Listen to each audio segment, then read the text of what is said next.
자, 그럼 우리 548페이지 경구감염병 들어갈 차례죠. 경구감염병이 3-4문제가 출제가 되는데 4문제가량 출제될 때 분류 문제들이 좀 나오는 편입니다, 요즘에. 자, 근데 분류 문제와 관련해서도 이제 분류를 조금 하실 수 있어야 돼요. 자, 그러면 경구감염병 들어가는데요. 경구, 그럼 입이잖아요. 입을 통해서 들어오는 경우예요. 그래서 병원체가 음식물, 소온, 기구, 위생동물을 거쳐서 경구적으로 입을 통해서 들어오는 침입해서 질병을 일으키는 걸 우리가 경구감염병이라고 얘기를 합니다. 자, 이런 경구감염병은 분류를 할 수가 있는데 분류와 관련해서 주로 나오는 거는 병원체에 따른 분류하고요. 그 다음에 법정감염병에 따른 분류요. 자, 그래서 거기 먼저 감염병을 분류를 하는데요. 첫 번째, 뭐에 따라서냐면 병원체에 따라서. 병원체가 누구냐? 요거에 따라서 3가지로 분류해 두시면 돼요. 경구감염병 요 3가지 중에 하나입니다. 자, 그러면 세균성, 바이러스성,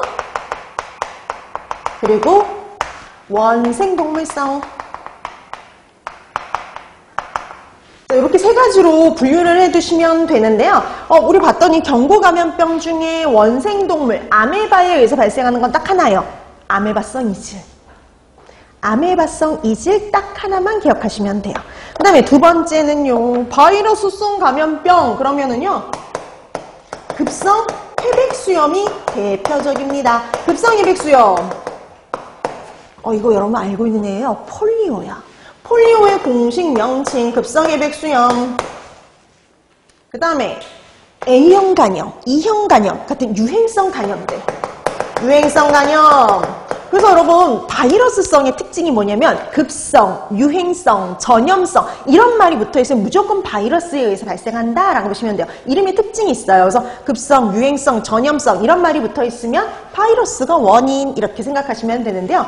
그 중에 바이러스성 경구감염병 또 유행성 간염 대표적인 게 A형 간염이라고 보시면 돼요. A형 간염 내지는 E형 간염 이런 것 등이 있습니다. 그 외에도 우리 교재에 나와 있는 것들도 있고요. 우리 교재에 나와 있는 유행성 이하선염이나 이런 것도 있지만 천열 이런 애들도 있어요. 전염성 설사증 이런 애들 말고 천열 이런 것들도 있는데 여러분 시험 문제 보기로 나오는 애가 주로 얘네들이에요. 얘네들 이 중에 하나. 그러니까 단골 문제거든요. 여러분 시험 문제에서 분류 문제가 나왔다. 병원체에 따른 분류 문제가 나왔다 그러면 지금 여태까지 공개되고 나서 계속 얘만 나오고 있어요. 바이러스성 감염병은 바이러스성 경구감염병은 한 번은 급성회백수염으로 한 번은 폴리오로 한 번은 유행성 간염으로 A형 간염으로는 되게 자주 출제가 돼요. 그래서 바이러스성 경구감염병 찾아라 그랬을 때 가장 답으로 많이 나오는 게 A형 간염.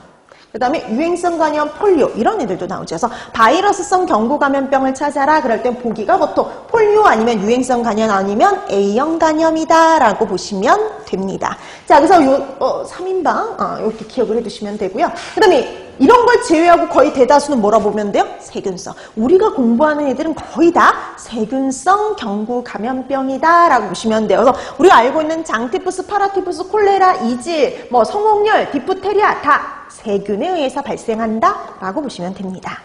자, 그 다음에요. 두 번째 분류는 그거에 따른 분류예요.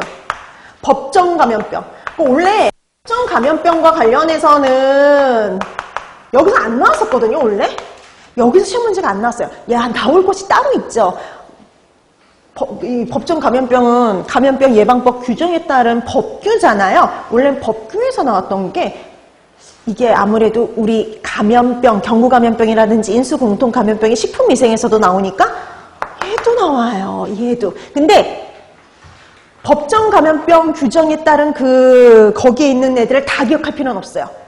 우리가 지금 공부하는 주요 경구감염병, 주요 인수공통감염병이 어디로 분류되느냐라는 정도만 알아두시면 돼요. 그러니까 우리가 딱 거기 내에서만 시험 문제가 출제가 돼요. 항상 답이 똑같아요. 항상 답이 똑같습니다.